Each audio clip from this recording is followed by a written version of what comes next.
On this week's episode, we have Retina Cubed, a Retina Remake Review. Yes, we talk about Emma, two versions of the Jane Austen adaptation, one from 1996 with Gwyneth Paltrow, and the recent one with Anya Taylor-Joy, 2020, and yes.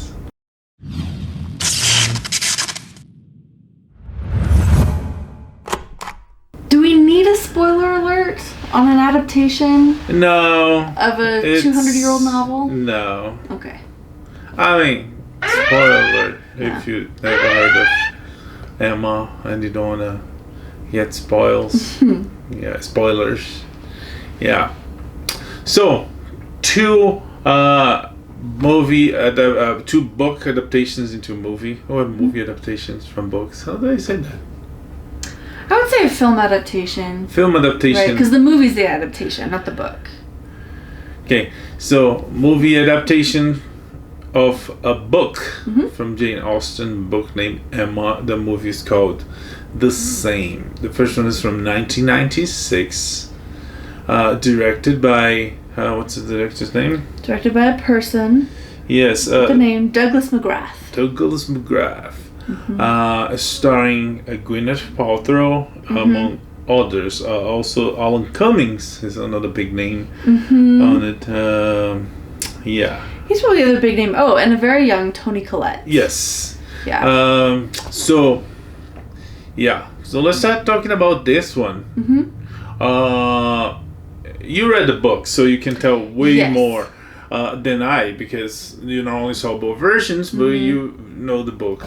I have, and moreover, I have seen a third version because BBC has done their own adaptations many times over the years. And I think they do have a new one out too. Yeah, there are a lot. So this is one of Jane Austen's, I don't remember at what point in her career she wrote this, but it's definitely one of her standout novels, one of her longest and most popular. Is it longest? Okay. What genre would be? Just a novel. Yeah.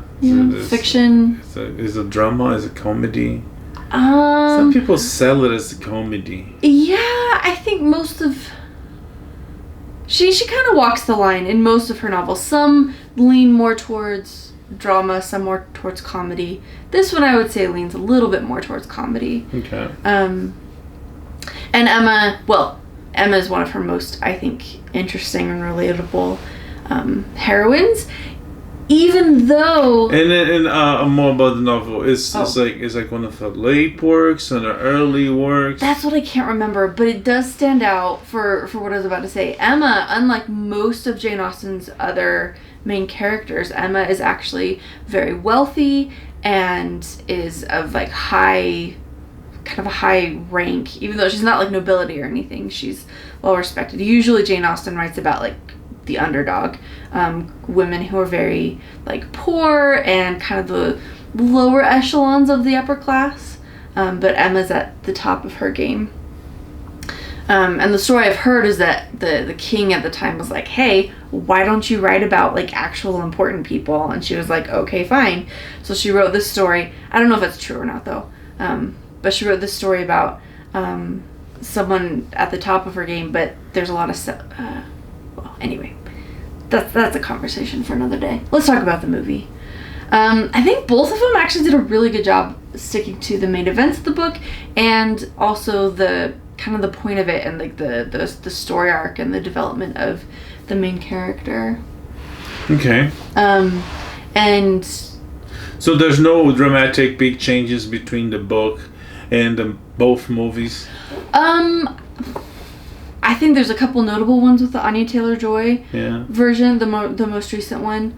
But as I recall, there weren't like huge ones here in the Gwyneth Paltrow. Okay, so a quick review about the story. So this movie is based on a book and named Emma. So book and movies are named the same, and as the title. The book is about this character named Emma. The first one is portrayed by Gwyneth Paltrow, very young Gwyneth Paltrow, and it's about as you said, this really rich young woman.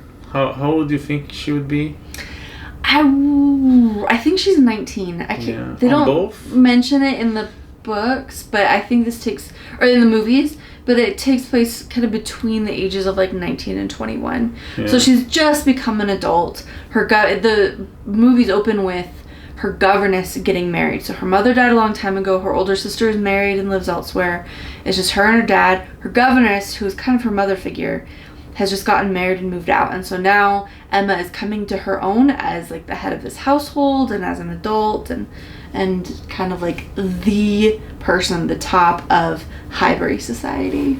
Yeah, and she bags herself for being a matchmaker. Mm-hmm. The poster for the Emma for the Gwyneth Paltrow version, mm-hmm. she's actually holding a bow and arrow, mm-hmm. you know, like a Cupid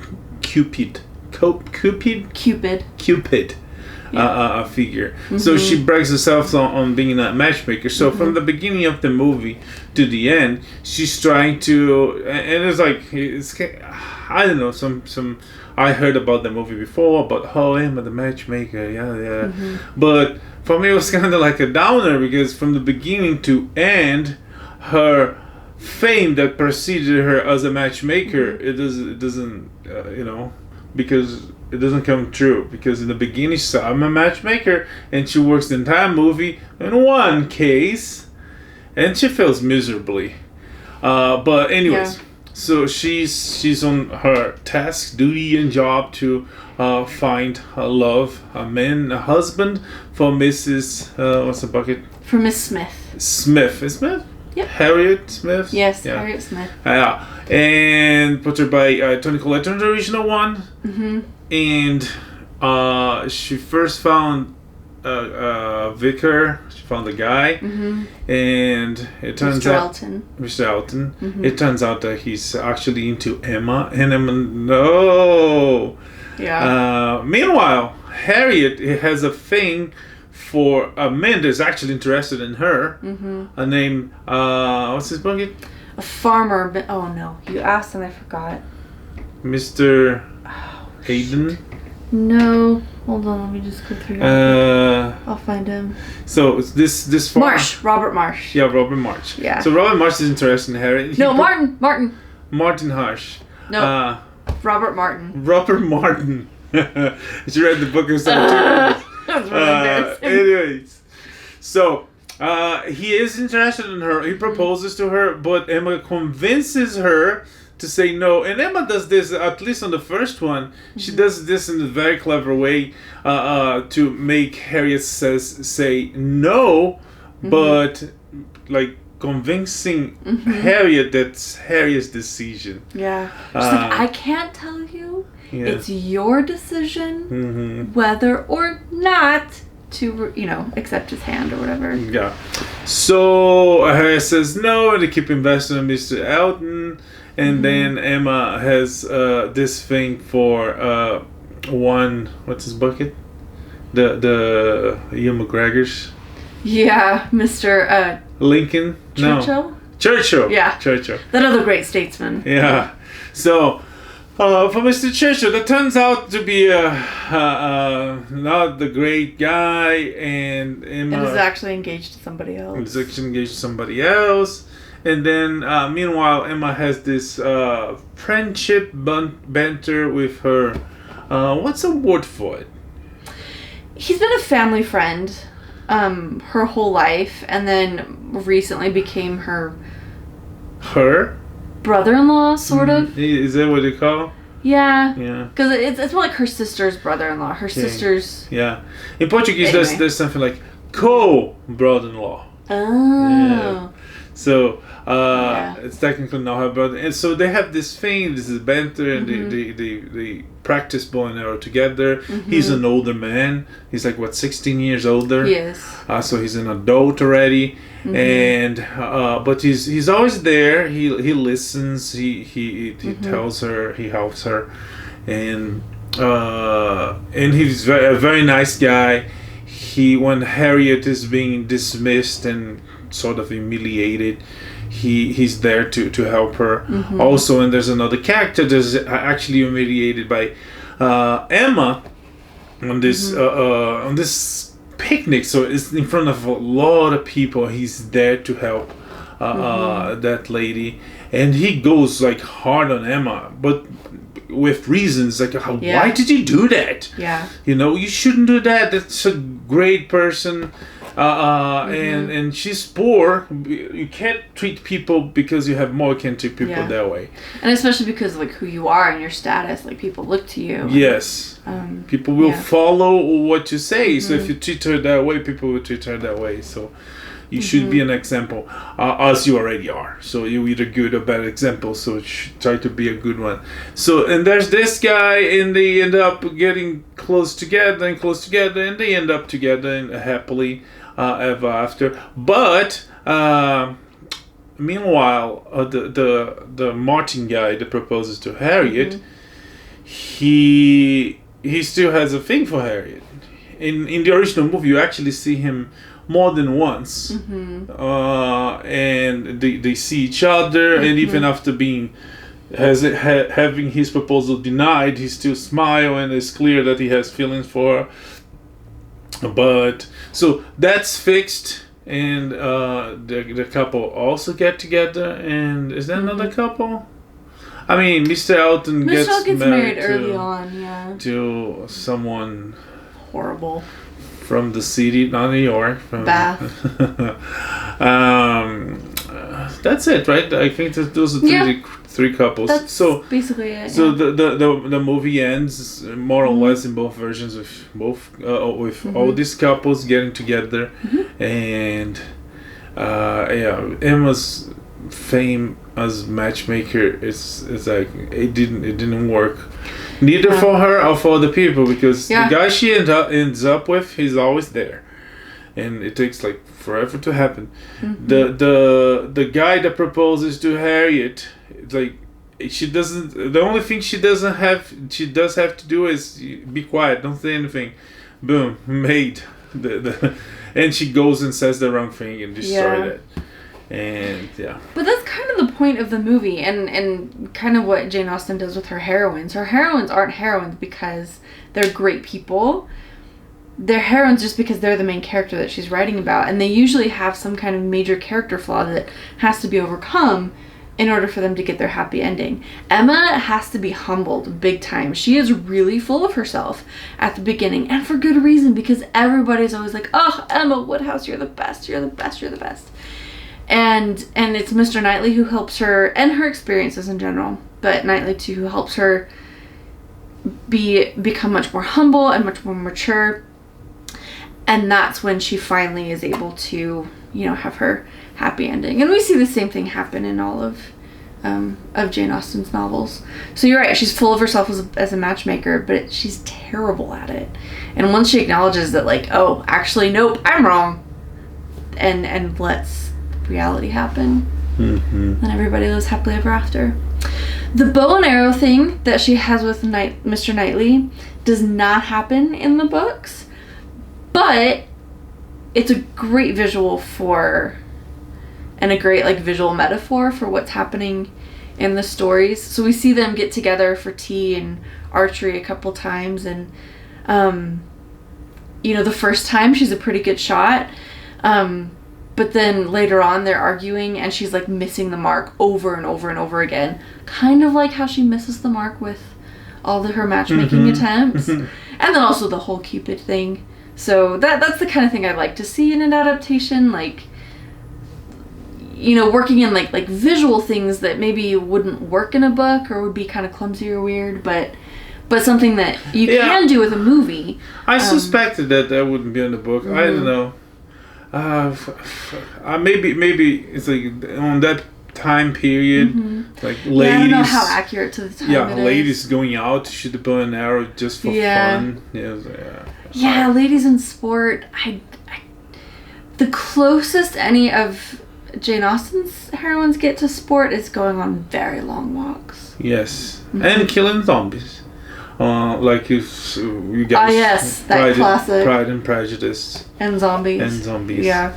But other than that, But I'll let that one slide because it was such a great visual metaphor. Yeah, some difference that I noticed between the two movies. Emma is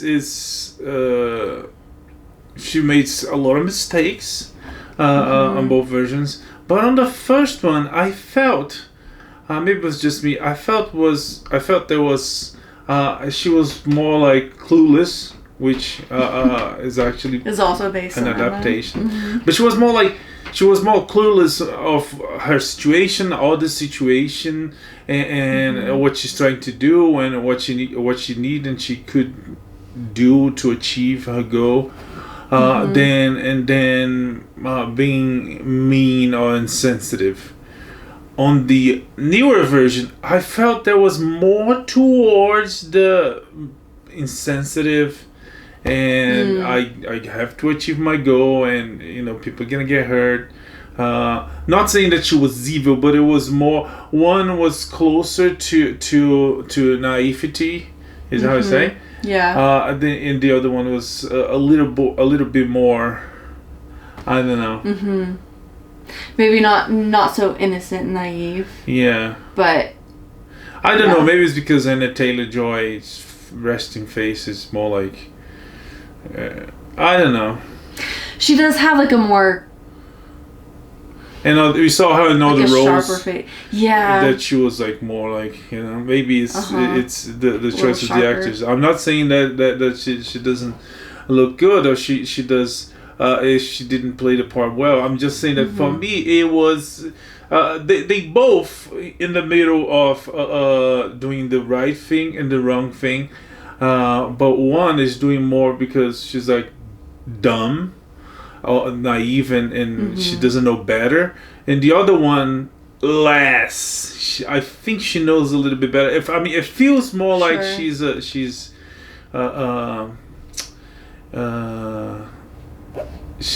not bad, but it feels more like she's towards knowledge. She's a little bit more conscient that might hurt people.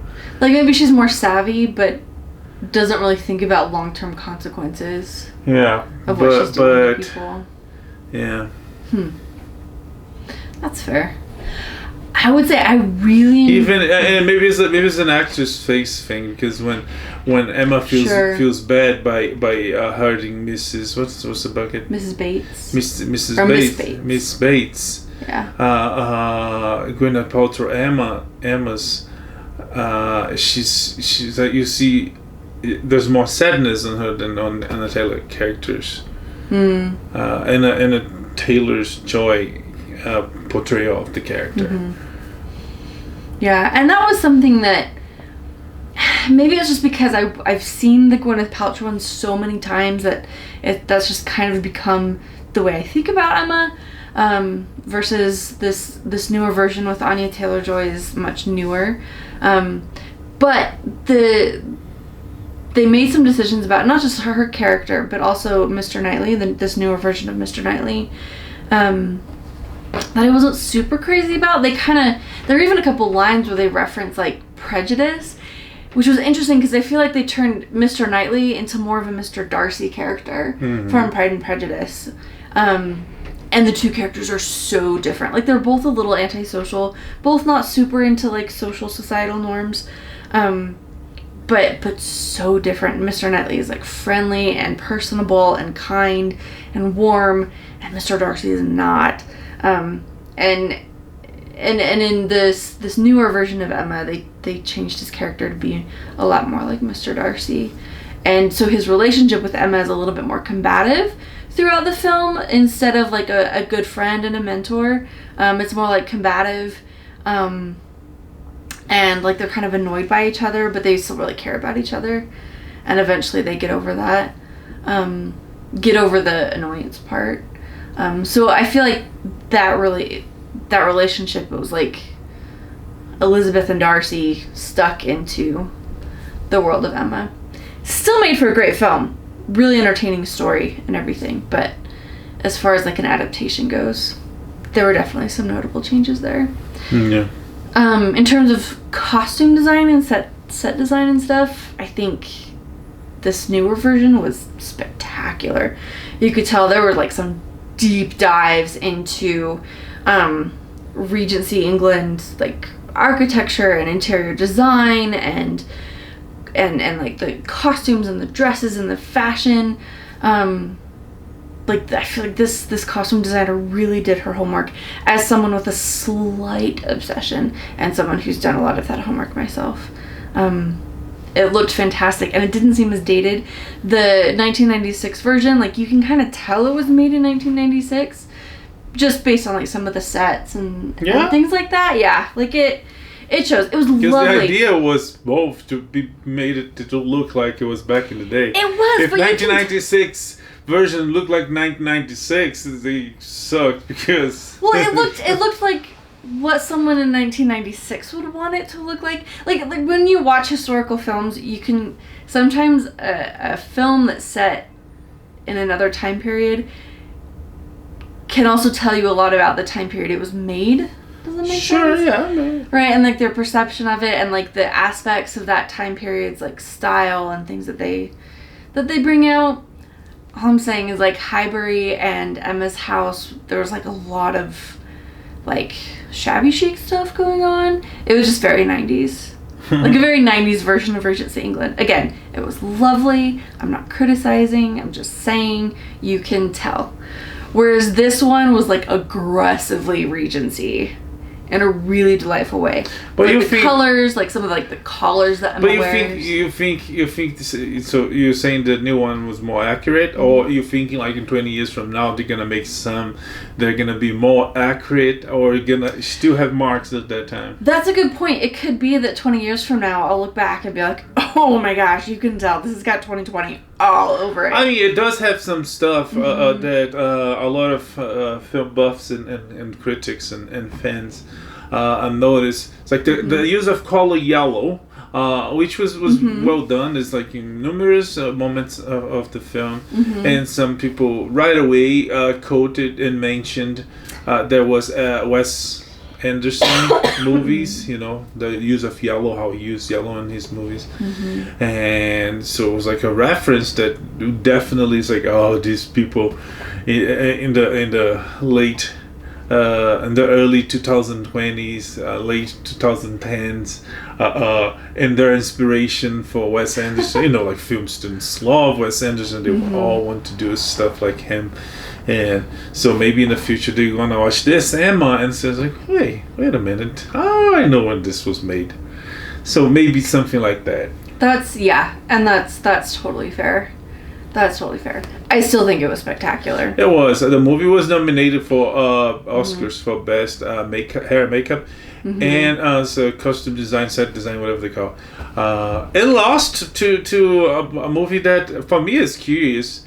That because it was really beautiful, it's curious how it lost for Ma Rainey's whatever, I can't remember the name. Oh, interesting. And that movie is entirely set on a stage, which is not the same as looking for a location, or even working the designing the set inside the location, and also the clothes and the light you use.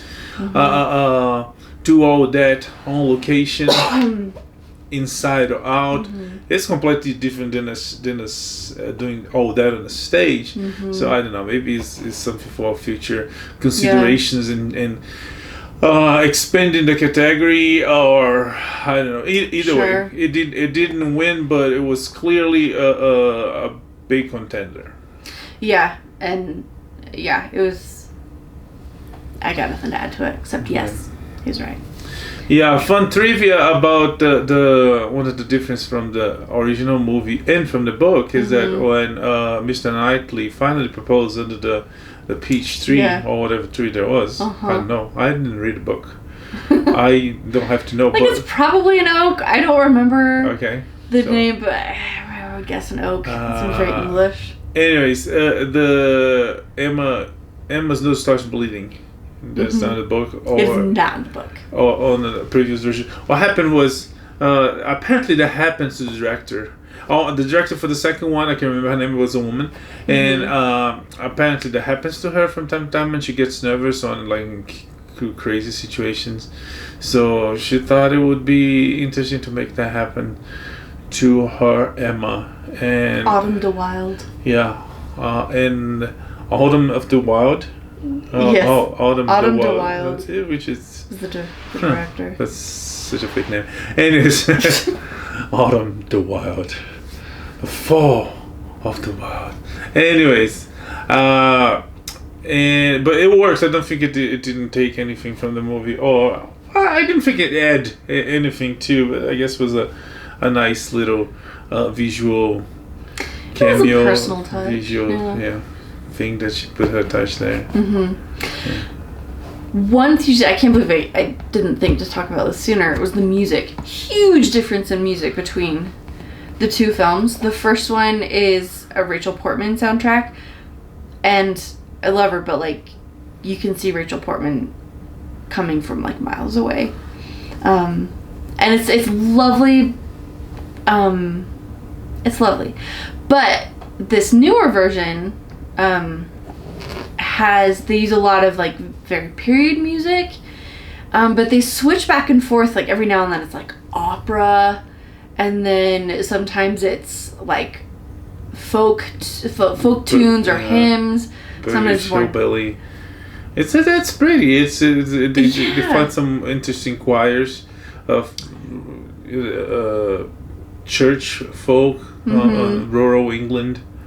I don't know the if it's time appropriate. I don't know. Maybe some of those songs came after that period, but it works.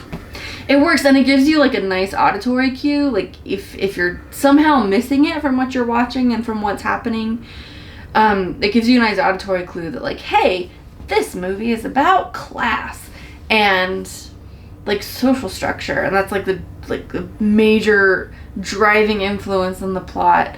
And it tells you when we're switching from like the high class, like upper class and their silliness, and like the lower classes and their issues. Like Harriet Smith and Robert Martin always get a good like hymn, a good Anglican hymn, and Emma at her parties get these like silly or like little opera bits. Another thing about the new version of Bill Nighy, his performance as Mr. Woodhouse cannot go overlooked. Yeah. It was hilarious. A little distracting at times because Bill Nighy can't help but be Bill Nighy. But it was so funny, and it's just, he took they took a small role that Jane Austen wrote as like this funny old man who really just wishes that nothing would ever change and all his kids would stay home and that all the drafts would go away, and just expanded it into this. Is the draft a thing in the book? Mm-hmm. Okay. Oh yeah, yeah. He's always calling the pharmacist and the apothecary, and he's always worrying about drafts. He's always got like blankets on him, and he's worrying about people eating food that's too rich. Yeah, it's straight from the book, but then Bill Nighy just took this and then like made it huge and big. Almost stole the show, not quite, but yeah. And even on the plot development to the point that Emma can't leave that place because she has to take care of her father. On the original, it feels like he's a fragile man. Sorry, he's a fragile man that needs to be taken care of. On the newer one, he's more like this dude is crazy. He cannot be left by himself. Yeah. So it works in the plot in some way. So just a quick bit on the casting. We have Bill Nighy, you have and Anya Taylor-Joy on this newer version. We have what's his name, Josh. He was the Prince of Wales on the Crown. I can't remember the name. It's, my gosh, I can't remember his name. Josh. Wait for it. Yeah, you're not gonna find it. No, keep waiting. There he is, Josh O'Connor. Josh O'Connor was Mr. Elton. Oh, one funny thing about the cast is like this kid that was also on the Crown and was on the boy that wanted to be king or will be king, can't remember. He's there as one of the servants, and he's at this point he's like he's famous enough to have lines in the movie. He doesn't have one single line. And yet delivers a truly comedic performance. Yes. He doesn't say a thing, but just like facial expression and staging, so funny. Yeah. Back to the original, you have Ian McGregor as Gwyneth Paltrow, and as Frank Churchill. Huh? We have him, as we have her. Oh, okay. Yeah. He wasn't Gwyneth Paltrow. Yeah, I was confused. As we have Gwyneth Paltrow. Also, any other big names? Alan Cummings, I mentioned. Mr. Elton. There's definitely a lot of familiar faces. There's a couple. There's big names. Just some production aspects. A couple. Before we close, there's more scenes at the church, inside the church on the newer one, and it was nicely done. And the movie is structured in chapters. In the other 4 seasons, it goes from I can't remember which one is first, but it goes from summer to spring. Okay, so it goes summer, fall, winter, spring. And yeah, anything else? I don't think so. I think they're both delightful. They both kind of draw in different aspects. They both take their own liberties, but overall, I think are fairly true to the original material. Yeah. And not knowing the book, I think you said it was the longest, so I'm right now even less interested in it. But it was a light viewing. I like watching. Is not too dramatic. No. It's not too funny. It's balanced. And yeah, it's entertaining, fun. Yeah. They're delightful, pleasant, entirely appropriate for you can the watch whole family. You can watch it with kids. With little kids. They might not be super interested in the intricacies of a conversation, but that's fine. But yeah, so Emma, it's if you want to check one or both, they both available on HBO Max. So yeah, you can go there and check. And that was our Retina review. Retina Remake Review. Retina Remake Review. Yeah. I keep forgetting. Ta-da! I created that. You did. Alright, Cube, for this week episode. If there's nothing else. No, I think we're good. Okay, we see you next time with reviews and pop culture. News and entertainment and all that. We never know what else. What are we gonna come up with next? Yeah. So see you next week. Live long and prosper. Bye. Bye.